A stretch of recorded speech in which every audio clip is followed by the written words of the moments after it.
नमस्कार मित्रांनो, मी active education YouTube channel मध्ये आपले स्वागत करत आहे। आपणासाठी महत्त्वपूर्ण ब्रेकिंग न्यूजचे स्पष्टीकरण करत आहे। तर चला आपला जास्त वेळ वाया न जाता आजच्या ब्रेकिंग न्यूजचे स्पष्टीकरण करूया। महत्त्वाची आजची ब्रेकिंग न्यूज आहे राज्य कर्मचाऱ्यांसाठी मोठे अपडेट। 15 मे 2026 ला 4 महत्त्वपूर्ण एकाच दिवशी शासनाकडून शासन निर्णय निर्गमित दिनांक 16 मे 2026 या संदर्भाने स्पष्टीकरण पाहूया। नमस्कार मित्रांनो, पुन्हा एकदा आपले मनपूर्वक हार्दिक स्वागत। आताच्या घडीची सर्वात मोठी ब्रेकिंग न्यूज आहे 15 मे 2026 ला कर्मचाऱ्यांसाठी लाभदायक मुख्य 4 शासन निर्णय एकाच दिवशी निर्गमित करण्यात आले आहे।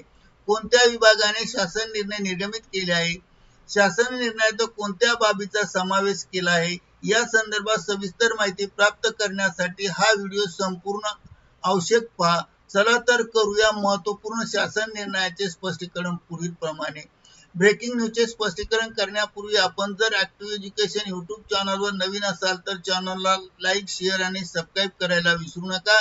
तर चला पाहूया आजच्या 4 शासन निर्णयाचे स्पष्टीकरण। मित्रांनो, दिनांक 15 मे 2026 ला राज्य अधिकारी कर्मचारी बाबत 4 मोठे महत्त्वपूर्ण शासन निर्णय निर्गमित करण्यात आले आहेत। शासन निर्णय क्रमांक 1 मुख्य मागास बहुजन कल्याण विभाग मार्फत निर्गमित राज्यातील व्हीजेएनटी प्रवर्गातील सर्व आश्रम शाळांची संच मान्यता करण्याबाबत सुधारित मार्गदर्शक सूचना निर्गमित करण्यात आल्या आहेत। शासन क्रमांक 2 शालेय शिक्षण व क्रीडा विभागामार्फत निर्गमित करण्यात आला।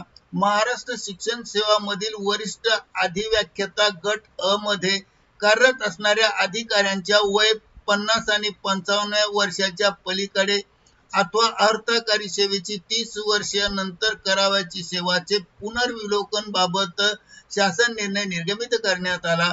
शासन निर्णय क्रमांक 3 महसूल आणि वन विभागामार्फत निर्गमित करण्यात आला। यामध्ये स्पष्ट केले की निवड सूची वर्ष 2025-26 मध्ये उपजिल्हाधिकारी संवर्गातील पात्र अधिकाऱ्यांना अप्पर जिल्हाधिकारी संवर्गात नियमित पदोन्नती कोट्यात रिक्त पदावर निवड तात्पुरत्या स्वरूपात पदोन्नती आणि पदस्थापना देण्याच्या बाबत मंजुरी देण्यात आली आहे। शासन निर्णय क्रमांक 4 हा सामान्य प्रशासन विभागाने निर्गमित केला आहे। राज्य शासन मार्फत शासन निर्णयात स्पष्ट केले आहे की राज्य प्रशिक्षण धोरण अंतर्गत सन 2026 मधील प्रशिक्षण कक्ष अधिकारी गट ब चे पदोन्नती नंतरचे प्रशिक्षण नामनिर्देशित कक्ष अधिकाऱ्याच्या प्रशिक्षणातून नाव वगळण्याबाबत शासन निर्णय निर्गमित करण्यात आला आहे। या संदर्भातील वरील 4ही शासन निर्णय डाउनलोड करण्यासाठी क्लिक हिअर येथे पिवळ्या पट्ट्यामध्ये निळ्या अक्षराने दिसलेली ही शासनाची लिंक आहे। या लिंक मध्ये 4ही शासन निर्णय देण्यात आले आहेत। ही लिंक आपल्या व्हिडिओच्या डिस्क्रिप्शन बॉक्स मध्ये देण्यात आली आहे। तेथून आपण त्याची पीडीएफ घेऊ शकता किंवा वाचू शकता। करिता ऍक्टिव्ह एज्युकेशन यूट्यूब चॅनलने अत्यंत महत्त्वपूर्ण हा व्हिडिओ व्हायरल केला आहे। धन्यवाद, थँक यू व्हेरी मच।